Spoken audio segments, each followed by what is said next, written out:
Rajini sir வந்து இன்ஸ்டண்ட்டாக ஏதாவது சொல்லிகிட்டே இருப்பார். அதை வந்து டைரெக்டாக நம்ம நிறைவேற்றணும்.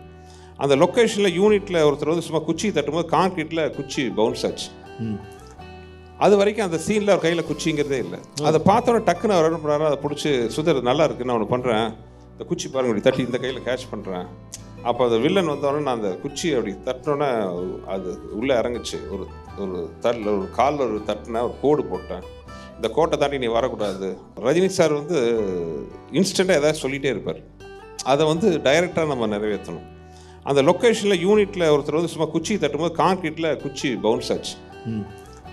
அது வரைக்கும் அந்த சீனில் அவர் கையில் குச்சிங்கிறதே இல்லை. அதை பார்த்தோன்னே டக்குன்னு அவர் என்ன பண்ணுறாரு, அதை பிடிச்சி சுதர் நல்லா இருக்குது, நான் ஒன்று பண்ணுறேன், இந்த குச்சி பாருங்க அப்படி தட்டி இந்த கையில் கேட்ச் பண்ணுறேன். அப்போ அந்த வில்லன் வந்தோடனே நான் அந்த குச்சி அப்படி தட்டினோன்னே அது உள்ளே இறங்குச்சு. ஒரு காலில் ஒரு தட்டினேன், ஒரு கோடு போட்டேன், இந்த கோட்டை தாண்டி நீ வரக்கூடாது.